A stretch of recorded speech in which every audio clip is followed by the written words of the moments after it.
Halo semuanya, selamat malam, pagi, siang, sore.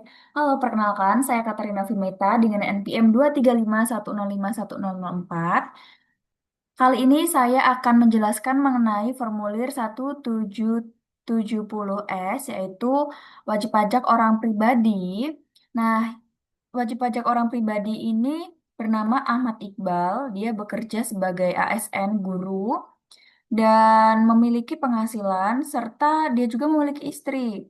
Istri yang bekerja eh,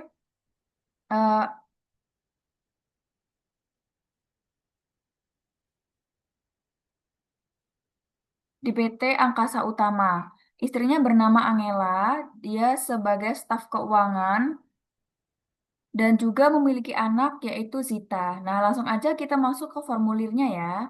Nah, untuk pengisian formulirnya itu eh, kita menggunakan formulir 1770S ya. Nah, dalam mengisi ini kita harus diri dari yang paling belakang yaitu lampiran 2. Nah, kita lihat di sini apakah Pak Iqbal itu mempunyai deposito, diskonto, penjualan saham itu ternyata tidak ya di data tadi.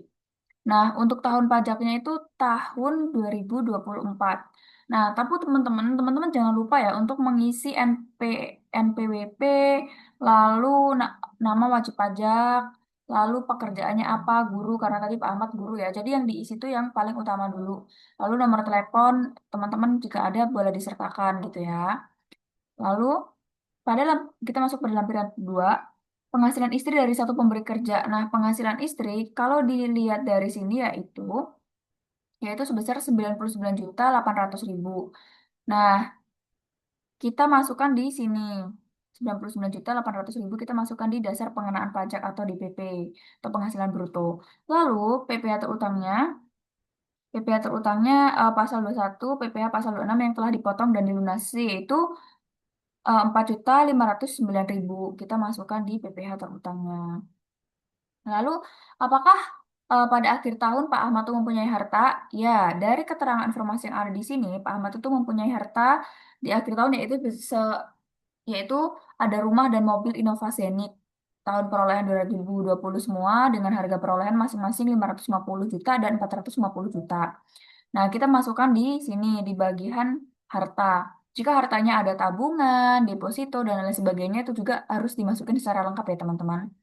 Lalu selanjutnya bagian C, kewajiban utang pada akhir tahun. Nah, pada akhir tahun ternyata Pak Ahmad itu memiliki utang.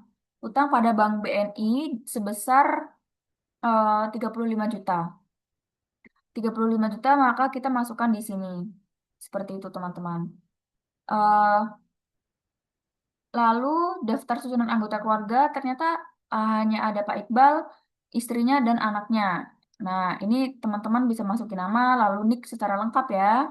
Lalu hubungan keluarganya sudah pasti istri dan anak, dan ini Pak Iqbal ASN guru, istrinya staf keuangan, dan anaknya pelajar. Seperti itu. Nah, jadi kita ngisi di bagian paling belakang, lampiran 2. Oke, karena lampiran 2 sudah selesai, kita masuk ke lampiran 1. Pada bagian lampiran 1, kita lihat penghasilan neto dalam negeri lainnya, tidak termasuk penghasilan dikenakan PPh final. Nah, kita lihat di sini yang tidak termasuk dalam PPh pasal 4 ayat 2, yang tidak final ya teman-teman. Nah, ternyata pada informasi lainnya itu, Pak Ahmad tuh mendapatkan keuntungan dari penjualan emas sebesar 40 juta. Dari yang awalnya dia beli sebesar 70 juta, seharga sebesar 30 juta, lalu dia jual seharga 70 juta. Makanya dia mendapatkan keuntungan sebesar 40 juta. Nah, itu masuk di penghasilan. Nah, apabila Pak Ahmad punya kontrakan, kos-kosan, sewa, itu teman-teman bisa masukkan di sini, di sewa royalti. Ada juga, bunga ada juga gitu. Tergantung informasi ya, teman-teman. Lalu kita masuk di sini, di bagian daftar pemotongan atau pemungutan PPh oleh pihak lain dan PPh yang ditanggung pemerintah. Nah, pada data yang tertera, Pak Iqbal itu bekerja sebagai guru dan ditanggung oleh bendahara atau pemerintah. Bendaharanya ini bernama Ovi dari Dinas Pendidikan Provinsi Lampung. Nah, dari data yang diperoleh, Pak Iqbal itu, ini di situ dulu ya teman-teman, NPWP Pak Iqbal, lalu nomornya itu tertera di atas ini nih, tertera di atas ini. lalu hmm, tanggal tanggal pelunasannya, dan juga jumlah PPh dipotong atau dipungut itu tertera pada nomor 23 PPh pasal 21 yang telah dipotong atau dilunasi sebesar 1.492.500.000 rupiah. Nah, seperti itu.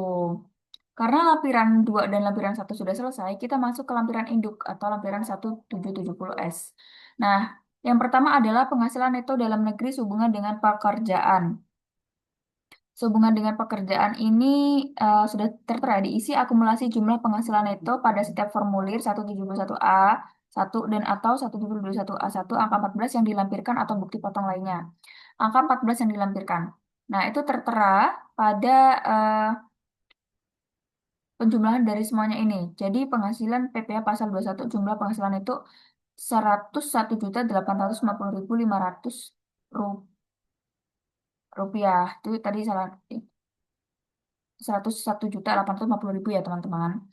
Lalu penghasilan itu dalam negeri lainnya itu ada di tadi di bagian keuntungan dari penjualan emas yaitu sebesar 40 juta. Nah, lalu ini karena penghasilan neto luar negeri nggak ada, maka dikosongin. Lalu kita masuk jumlah penghasilan neto 1 ditambah 2 tambah 3. Nah, jadi dari jumlah di atas ini ditambahin nih ya. Tambahin, maka hasilnya 141.850 juta. Lalu zakat atau sumbangan keagamaan ternyata nggak ada juga datanya. Maka kita masuk langsung ke nomor 6 jumlah penghasilan itu setelah pengurangan zakat sumbangan keagamaan yang sifatnya wajib, yaitu masih penjumlahan dari semuanya ya teman-teman. Lalu penghasilan tidak kena pajak itu adalah sebesar 63 juta. Itu dari mana? Dari PKP yang secara normal 54 juta, karena dia punya istri ditambahin 4.500.000 dan punya satu anak di 4.500.000, maka hasilnya 63 juta. Lalu ini bagian penghasilan kena pajak itu dari 141.850 dikurangin 63 maka hasilnya 78.850.000. Lalu PPh terutangnya yaitu itu kan 78.850.000. Nah, dari kita ngitung dari tarif progresif ya. Jadi 5% itu untuk 60 juta pertama. Lalu sisa dari 60 juta itu sebesar 15%. Maka hasilnya ini 5.827.500.